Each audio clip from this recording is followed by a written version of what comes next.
What's up, guys? Welcome back to another episode of Behind the Facade. This week is episode number 113, and that means the number 13 is in there. And to a couple of people, especially those of you who are investing in cryptocurrency, this is a pretty unlucky week. I've been watching it very closely, and it's breached a level that a lot of people didn't think it would be possible to breach. If you follow Bitcoin, I mean, obviously there's thousands of altcoins out there at the moment, but if you follow Bitcoin in particular, there's a thing called the halving, and every couple of years they have this halving event, and there was this belief that it was not possible for Bitcoin to go below the point at which it went and it halved, okay? And that means that the number of Bitcoin that are going to be in circulation is now half of what it previously was. So there was this belief that it's not going to go below 19,000. And as of today, I was watching it earlier, it hit 17,500. So it has gone way below that. And so the big question is, what does this mean for the real estate market?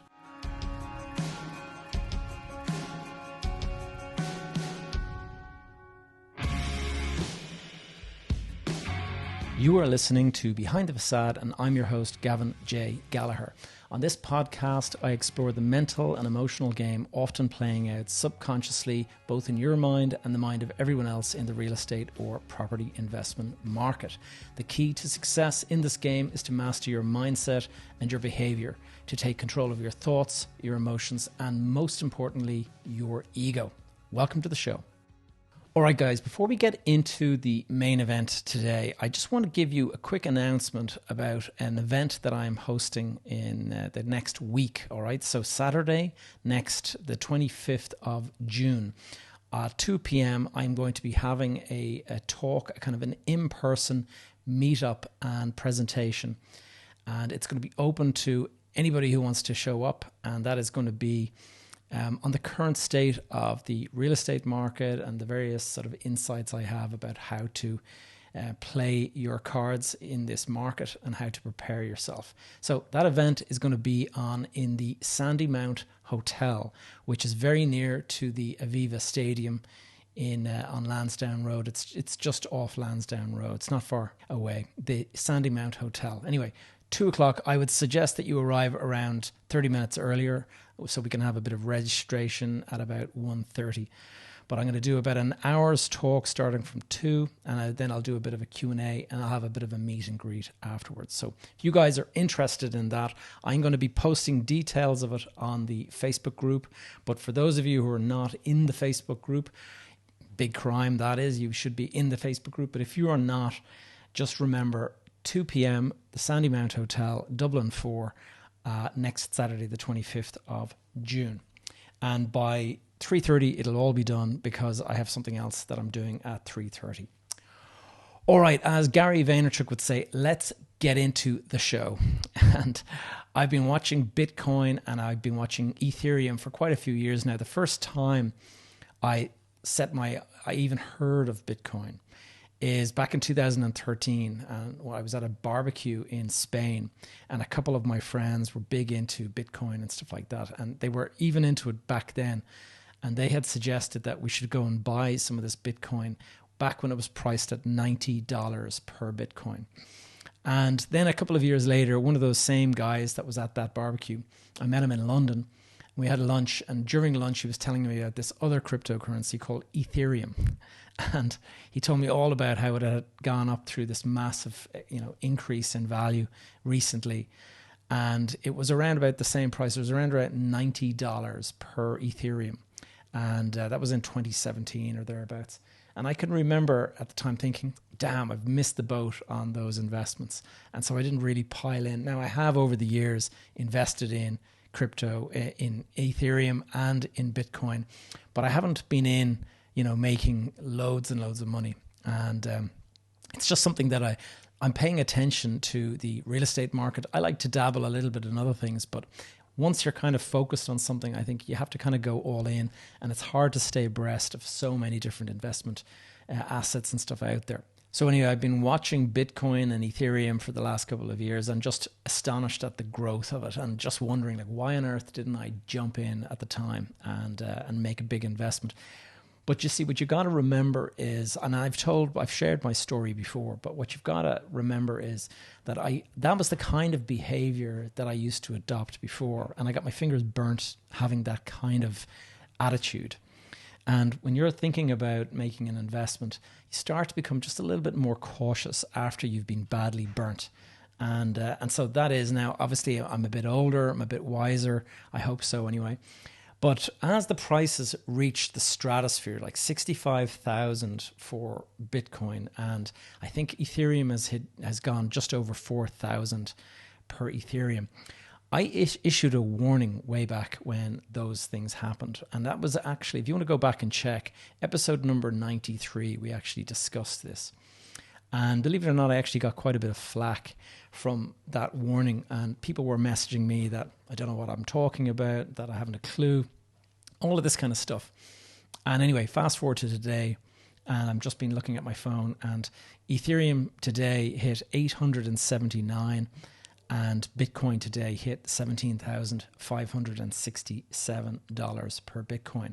So if you had invested up at where the average investor has gotten in, I think the average investor has gotten in at something like $44,000. And even if they got in at half that, you're still, down quite badly now on your investment.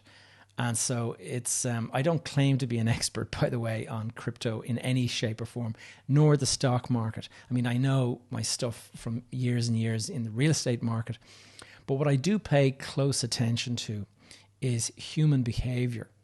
And I pay attention to just the way stocks and crypto and real estate moves based on sentiment and based on prevailing kind of attitudes towards the asset.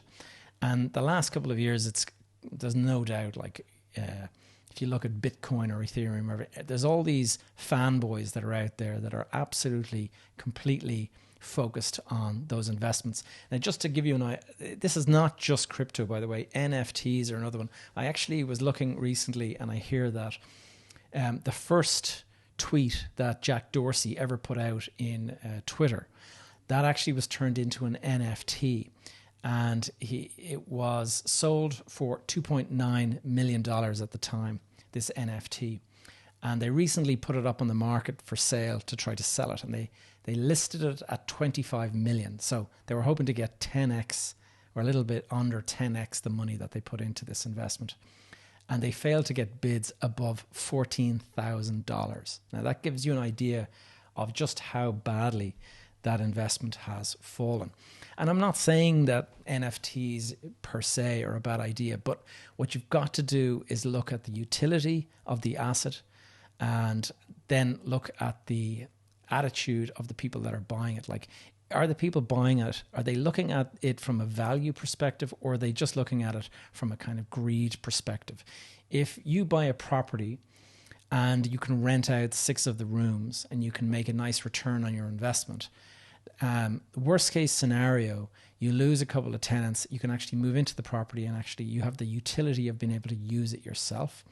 You have the utility of obviously finding other people to move into it. It can be used as shelter. There's got multiple utility, but most of all, it is a source of income and wealth storage for you. In the case of an NFT, it doesn't produce an income. I don't know of any that are producing an income. I guess you could look at an NFT and somebody could charge you for that benefit, but there's not too many of those out there. And so, look, I'm not going to knock the whole NFT concept, but the idea that these things can go up 10x in value in the space of a year, it's just what it's based on is, and as Bill Gates put it recently, and he was having a bit of a go at the NFT and the crypto market, is that it's based on the bigger fool theory. And that is that you will always be able to find somebody to sell your asset to who's a bigger fool than you are. And nobody wants to admit that, but that is actually it. There's no underlying value. You're actually just basing it on the fact that the market is hot. It keeps on rising. If I buy it for X, I can sell it for X plus 25%. The guy who buys it for X plus 25% will hope to sell it for X plus 50%. The guy who buys that will hope to sell it for X plus 75%. You know, it just goes up and up and up. But at some point, the party comes to an end. And in 2008, it was the property market that went through that rude awakening, we'll say. I said that I got a lot of flack, okay? And what I think the problem is here, and this is something that I think you've all got to ask yourself, and in fact, I ask my own self this as well, is in the case of the crypto boys or the fanboys, we'll say, those guys that, you know, they turn their Twitter profile into one where they have laser eyes. And that is a saying that you're going to hold forever on your Bitcoin. And I think an awful lot of those people are being challenged for that at the moment. And what they do not seem to realize is that they are effectively in an echo chamber. And I joined a crypto investment group on Telegram recently. And there's a couple of hundred people in this, and they're all mad keen on investing in crypto. And I just went in to silently, like, you know, learn from these people that were investing. And it was very, very obvious that these were like super enthusiastic, super optimistic about the future of crypto and all that, but also super protective and very, very argumentative when if you sort of come up with any kind of an idea that is not completely supportive of crypto. Now, I guess you expect a little bit of that if you're in a group. But the reality is if you're not able to express your opinion without fear of getting kind of attacked from all sides, then you're just going to keep your opinion to yourself. And so the only thing going around in this group is positive sentiment about crypto. And if that's what it is, then all you're hearing is the same thing. And that means you're in an echo chamber. Now, there's another name for an echo chamber. It's called groupthink. And groupthink is when you're part of a group and everyone is working together, and say they're all working very hard, or they're all kind of trying to do well, and a kind of an idea or a concept or a philosophy starts to kind of prevail, and it becomes clear that anything that does not kind of support that philosophy becomes unwelcome information. And so you've seen that I've seen it in industry as well, where car manufacturers, they're making a car, and there's all this big group. And somebody in that group sees that there's a problem with what they're designing. But rather than speak up, they kind of think, if I speak up, everyone's going to be angry at me that I've kind of come up with something negative. And so they just keep it, and they bury their feelings and they bury their opinions. And if this is something that, you know, is happening inside a group, then the group is not serving you. It's not of any value. All you're getting is this repetitive, it's great, you should invest and stuff. And that is exactly the kind of positive feedback loop that most property investors were caught in back in 2005, 2006, 2007. We were all investing like crazy in the property market, and nobody could see, you know, there was warnings coming out from economists. There's an economist here in Ireland called David McWilliams. And he came out and said that this was all going to collapse to zero, or not to zero, but huge collapse in the values. And I can remember the next day he was being attacked by the property industry. And that is because he had said something that none of us liked to hear. And maybe it was a truth that we weren't prepared to accept, but we actually all kind of came out to refute him and to tell him that he was crazy and that he didn't know anything he was talking about. As it turns out, he was entirely correct, and more power to him. But there's just to give you an example, there's a YouTuber that I follow. His name is Coffeezilla, okay? Strange name, but that's the name he goes by. And he makes these videos where he talks about the internet scams and frauds and all of this kind of stuff that's out there. Not just frauds, he talks about lots of different things, but that's what a lot of the videos that I've been watching cover. And he's just recently covered the collapse of the Luna UST cryptocurrency when it's gone to kind of pretty much zero. And now he's been talking about Celsius, which is this, it's effectively a crypto bank that opened that was lending money based on, and you could stake a certain amount of your crypto in there and they would lend it out and you'd earn interest and all. Like, interesting concept. Don't have a problem with the concept, but looks like what it basically has been is just one big great Ponzi scheme. Because in order to pay, I mean, the interest rates that were being paid were like 20%. And in order to pay 20%, the actual coins that are there, they're not earning anything. They don't have rent, or they don't have earnings like a company or anything. They're just there. And the way the 20% was being paid was it was coming from new people coming in and investing their stuff. And that stuff that they were investing in, or that they were staking, that stuff was being lent out. And that stuff, then the money that was being turned into value that would be given to these people as the kind of interest rate. And somebody anyway came out and basically highlighted that this was like effectively a Ponzi scheme. The owner of the company, or the CEO, came out and attacked everybody. 24 hours later, they froze the entire, the ability to take your money out. And so there's an awful lot of people out there that are possibly going to lose everything because you are an unsecured creditor in the event that company goes bankrupt. Now, what's the point of this? Well, Coffeezilla was pointing out the fact of this, like the fact that this was all, a risk, and that you're, really at risk. And he was pointing out some of the things that had gone on in the past. Apparently, the CFO has been charged with fraud in the past. Then some other person has been charged with money laundering. There's all this kind of real red flags that are there. And instead of the Telegram group that I'm in seeing this as a service that he's doing to kind of highlight these things, I actually saw the thing that I hate Coffeezilla. And it makes you just wonder, like, where are these guys getting their news? Is it from all these pump and dumpers that are out there? I was looking at another chap talking about crypto, and he's been pumping it for a long time. I can't remember his name now, but he has a channel that every couple of days he comes out and he talks about the latest coin that you should buy and how much you should invest. And he's always talking about how many millions that he has made. And this past few days, he put out a video. And what did he say? I'm buying millions in Bitcoin, and I'm buying millions in Ethereum. And he's putting loads of money in, and you should too. And of course, if you can kind of see outside, if you can look at this objectively, you can see that here is a guy that's desperately trying to pump the price of his investment back up again. And so by giving this advice, he hopes that his audience will start buying back in, and it's not buying back in. So it does seem like the sentiment has changed quite significantly. And you just have to ask yourself, do you have a subjective opinion or an objective opinion on the investment? If it's subjective, it means that it's all coming from inside, that you don't have any kind of external objective, somebody who would have an alternative opinion. You need to go out and seek those alternative opinions. And don't be afraid to debate whether an asset or whether an investment is good or not. I mean, you should, if you are confident in your decision to invest in a certain type of asset, well, then go and debate it with somebody who has the opposite view. If it's a good investment, then you should be able to convince the other person that you have a good point. But if you can't do that, if you can't change that person's mind, and if he can't change your mind, then you have to question why you're at such opposing views. Is there absolutely no aspect of your argument that this guy can accept? Is there no aspect of his argument that you can accept?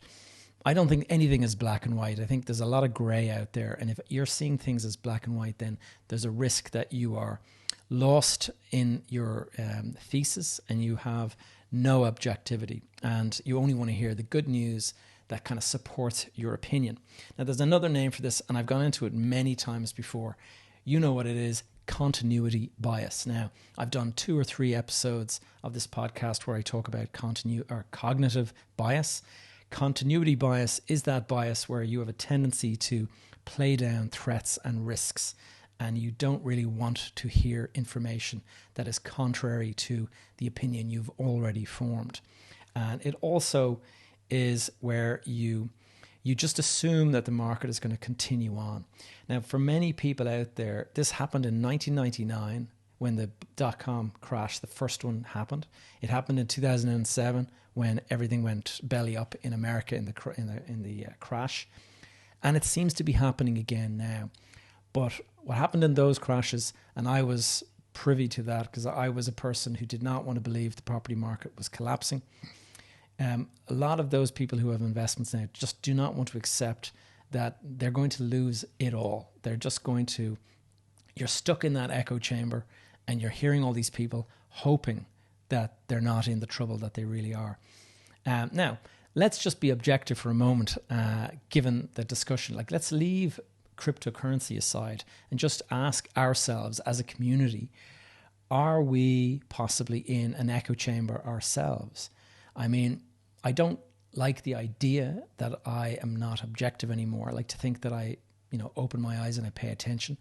But I have been out there saying that the demand and supply imbalances in the market are such that I think the market, certainly the Irish market, I'm not an expert in other markets, so I'm not going to talk about those on this particular case. I can see the US housing market is starting to fall quite rapidly, and there's a huge amount of inventory coming on the market. I don't know much about the UK market. I would say that people are starting to feel the pinch with interest rates increasing. But here in Ireland, I know that we have a massive, massive housing shortage. And so I do think that will help to prop up the market. But at the same time, I'm highly conscious of the fact that the ECB, which sets the interest rates in this country, it has not changed its rates, has not lifted its rates for something like 11 years. And the fact that that is now happening has to make you wonder whether it will impact interest rates. And when people start to see interest rates increase, is that going to just sort of make the market difficult to get into? You might want to buy property and you might have a need to buy it. The demand might still be there. But if you can't afford the mortgage, if you can't afford the payments, then you are going to be restricted from access to that market. And just by having less people in the market, the demand might still be there, but the actual effective demand that can actually participate in the market might be reduced. So I just want to kind of open my eyes to that and sort of think, okay, because we're all listening to one another. We're all sort of, a lot of the guests that I've had on this podcast in the last few months, I've asked about the inflation question. I've said, is inflation going to push up interest rates? Is it going to affect the market? And almost every single one of them to a T has said that they don't think so. And that's fair enough. But I don't know. I'm starting to wonder whether the affordability issue will start to come under some question, and people will start to wonder if you're finding it hard to afford your petrol to heat your home, your groceries are all going up as well at the same time, and then on top of that, you're looking at mortgage increases. That's going to, hold you back a little bit from making any kind of big investment decisions. And it happened in 2008. Could it happen again? I'm not so sure it's going to happen like 2008, but I do think that there could be definitely a softening of the market. And the biggest way to avoid losses and to protect yourself from these kind of losses is do not live in denial. Like, open your eyes. I am definitely a realist in this situation. I believe that there is a chance that the market will be impacted, as opposed to having blind faith that it'll continue to rise. We've had this continuous rise for the last 5 or 6 years, even closer to 10 years if you think about it. And everything has to eventually stop rising. And usually there's a bit of a fallback. So anyway, another thing to bear in mind, and I'm going to go back in time and just kind of analyze some of the mistakes that I made in the past. And one of the big ones is that if you've been monitoring the health of your bank balance and your wealth, and you've been kind of tracking it, you're going to see these fluctuations, and you're going to be remembering that at some point you were worth X, and whatever that number is. I can remember back in 2006, 2007, I can remember having my net worth statement, and I put it down all my investments, and I can remember it telling me that I had 65 million worth of investments in my portfolio. And I can remember thinking to myself, wow, 65 million, because I had started out with less than a million, like 6 years before that. And I had just grown to this huge amount by leveraging and leveraging and leveraging. And when you get to that figure, when you start to put a figure in your head and you think to yourself, okay, I'm worth 65, that plays games with you. And what you'll find is that everything you look at thereafter is a measure based off of that high level mark, that high water mark, let's call it. And I kept on thinking to myself, as the market started to fall, that I would make that back and that I would get back to the level. And of course, that is a completely unrealistic view to take. You know, you have no right to that high water mark level that you reached. That was just simply the market at the absolute top. And there is no reason why you're worth that. That it just happens to be what your portfolio was worth at a moment in time. And so just bear that in mind. And the reason I say that is because I see so many of the comments in my in the crypto group that I'm in. I see them all saying that how can they make back their losses? And they're talking about, can they buy some other coin that's going to kind of quadruple in value in a couple of days and stuff. And you can see this desperation to get back to where they were. And I can totally relate to that emotion. But the reality is that they're living in this kind of, what's the word, like this imaginary fantasy world where they think that they are worth that number that was quoted on the page, and they're not. They, you know, especially when you're in a volatile investment thing like crypto. Like crypto can rise and fall 20% in a day. And in the space of the last 2 years, like during the pandemic, how much did it grow? Crypto has gone up by, you know, it went from 19,000 up to 65,000. And now it's back down and it's just gone below that level. And why do you think it's going to stop at that level? Like, who's to say that it doesn't go down to 10,000 or 5,000 even? This is all possible because it's such a volatile market. And now we're in a situation that we've never been in before. We've never been in a situation where inflation is at the level it's at, when there's a war on, and we also have China in this lockdown situation because of the COVID issues there. All of it's happening all at once, and we're heading into a big recession as a result of that. And nobody knows what's around the corner. So I do think you need to be preparing for that. And if you can double your money in 6 months, then you can half your money in 6 months. And don't think that figure that you remember as reaching, don't think that you're entitled to that number. Stop thinking that you're going to win it back, okay? I hear that at the racetrack a lot. You hear when somebody puts money down in an investment and they lose it all, they start to think, okay, I'll double up this time and I'll make back everything that I lost in the last trade, and I'll get back this particular trade. And that is has a careless cycle that can end up going on and on. And I've seen a lot of really big banks where they have a trader and they end up blaming the person and making him a scapegoat, calling him the rogue trader. And they've gone and they've brought down banks before because of that exact emotion. Double up, double up, double up. And eventually it has to turn right, doesn't it? And that's the kind of view. Something to remember when you are thinking about investment, and if you're thinking about, you know, losing money and gaining money, making it back and stuff like that, some important factors to remember is if you start with 100, whatever that is, €100, $100,000, 100 million, whatever it might be, if your money drops by 70%, then a 70% increase is not going to get you back to where you were. And that's the thing about percentages that you have to be aware. If you've got 100 and you lose 70%, you're back down to 30. In order to get back to 100, you now need to go up by 330% to get back to 100. That's just to get back to where you started. And that's how percentages work. And so whatever about, you know, if your money can fall in, you know, by 70% in a couple of months, do you think you're going to go, it could go back maybe 70% in a couple of months, but the reality is it has to go up 330% for you to get back to the same place you were at. Another thing about the emotion around all of this is that people think that they're going to win back their losses. And that is talking a little bit like a gambler again. And this makes you susceptible to scams and fraud. And this week has been an interesting week for me because I was contacted by the Times newspaper, the Times of London, I think they call it.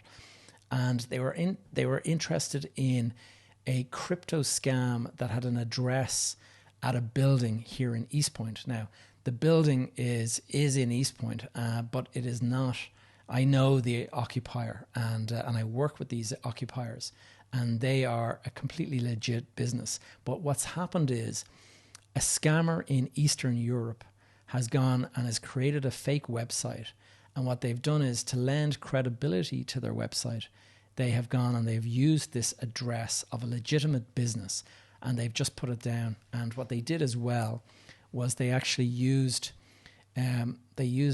two Irish aliases, names of Irish people, and they went and they registered this company with the CRO, and the CRO is the Company Registration Office here in Ireland. And by doing that, it makes it all look very legit. You know, Irish business address, two Irish directors, and so from that point of view, it's quite a sophisticated scam. But these guys went and they scammed people out of a couple of million, from what I've been told. Several, you know, there's hundreds of investors involved, and something like 1.3 million has been scammed out of them.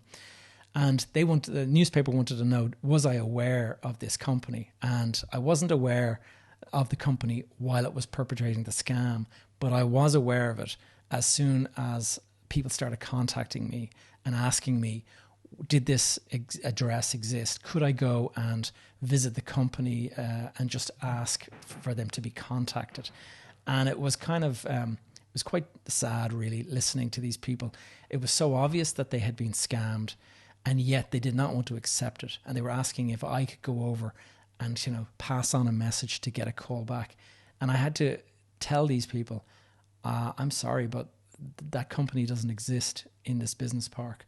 I invoice all of the occupiers myself, and I send them out all of these invoices, and I've never heard of that company. It just does not exist. And the kind of the silence at the other end of the line, or the messages that you're getting back, are you sure? It's quite sad. So this company, just to make you aware, in case you're hearing about it, this company is called Beyondwise, and they have a logo of this whale, and it's a crypto scam. And they're making all these what they've done is they've got photographs of a building, and it has an East Point address, but the building is actually not a building in East Point. I think it's just some random office building somewhere in the world. And I think they photoshopped their logo onto the front door, so it looks as if they have a big sort of sign on the front of this building. And anyway, it's one of the reasons that people fall for these scams is because there's I think there's a bit of desperation in there, and also naivety, obviously. But these people were, they were looking at this investment, and the people that were promoting the investment, the scammers, they were promoting a really, really aggressive return on your investment, like you're going to double your money in no time at all. And that is, first of all, there's an old saying, if it sounds too good to be true, it usually is. But a lot of people they fall for these scams, and they don't realize that it is a scam. It's actually easier to be scammed than it is to be convinced that you were scammed. That is actually a fact that I've heard before. And anyway, the long and short of it is that there's a lot of scams out there, and I'm inundated every day by people that are impersonating, even friends of mine, okay, guys that have appeared on this podcast, Jason Greystone and Daniel Priestley, both friends of mine, both guests on this podcast over the last couple of years. Both of them have quite large followings on Instagram. And every other day I get a message from a person that has just connected, who's just started following me. And it is their name with an extra letter or with a hyphen or something like that makes it obvious to me because I know them. But they're like, hey, Gavin, how's your trading doing and all this? And they're out there obviously fishing for somebody who's naive that they can scam. And I play along sometimes. And I kind of say, hey, how's it going? Great to hear from you, And they ask me questions. And what I've actually done recently is I've played along, and I sort of said, where can I invest the money? And they sent me this website. And I went in and had a look at the website. And it's so obvious to me that it's a scam. But to somebody out there who's not familiar or who's feeling desperate to make back their losses, you could be susceptible to wanting to believe this.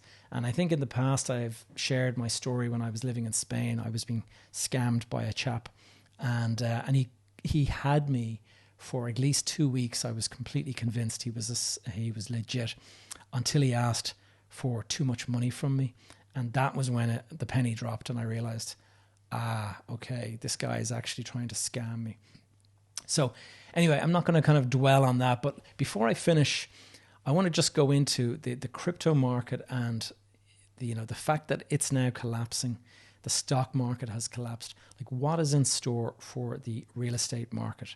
And whilst I don't believe they are closely correlated, I do think that investment sentiment has changed.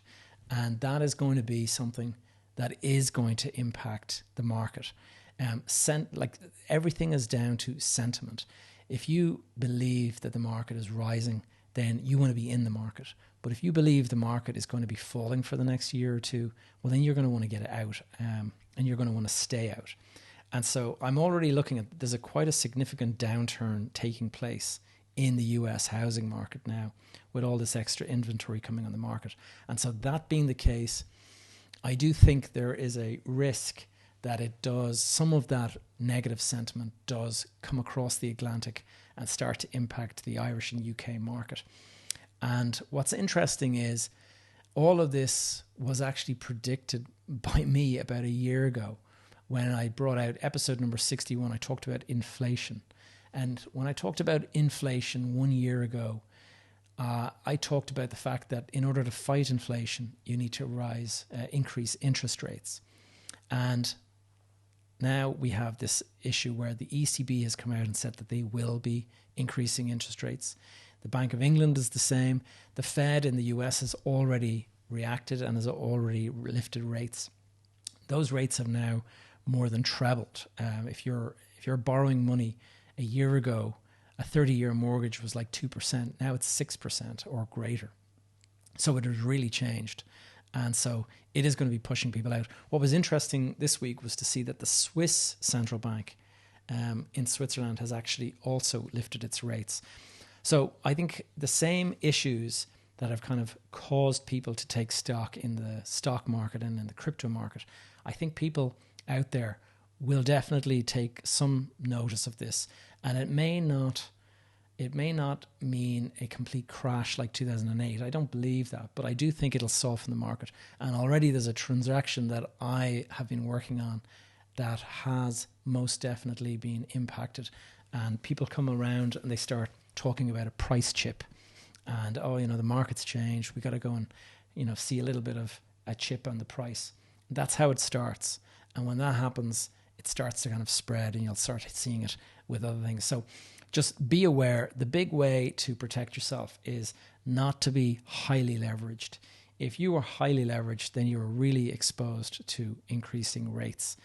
If you are highly leveraged, 10% of a fall in the value of your asset can bring you dangerously close to triggering a kind of an automatic default by your bank and things like that. So just be aware. If you have the ability to pay down some of your debt, whether that's through selling off an asset and using the equity that you have from that asset to pay down some debt and maybe leave some equity aside for when the market is soft and you want to kind of go and buy back in. Think about how your asset is set up, okay? If you've bought a buy-to-let and you have one single tenant and this is your only investment, you want to be very, very cognizant of the strength of that tenant. If that tenant suddenly loses their job or finds themselves, having a pay cut or something like that, they could suddenly find it very difficult to pay the rent. And if that's the case, 100% of your rental income is affected. This is one of the reasons why having a portfolio with 8 or 9 assets in it means that if you lose one tenant, you actually still have the other 7 or 8 to actually support your income and to help you make payments for the bank. Maybe you'll be a little bit tighter, but you won't have lost 100% in one fell swoop. And that's just something to kind of bear in mind. And this is some of the stuff that I talk about on my mastermind. If you want to give that a look, I'll be giving it a very quick mention next week if you are going to join that meetup that I'm having on Saturday. Okay, so guys, that's it there. Of course, if you take the contrarian view that a lot of people out there have, and people like Warren Buffett and stuff, if you have that contrarian view, well, then you're actually quite looking forward to this recession, because it's going to mean a lot of bargains are available. And there's a guy called Michael Burry who's famous for being the subject of that movie, The Big Short. He's the sort of the genius who saw the market collapsing. And that chap, he has been predicting this collapse for about a year now. And so it's very interesting to see. And he's obviously sees this as a huge opportunity, but he doesn't take any enjoyment because he knows people's lives are being badly impacted and stuff like that. So look, get ready, get prepared, and I'll speak to you next week.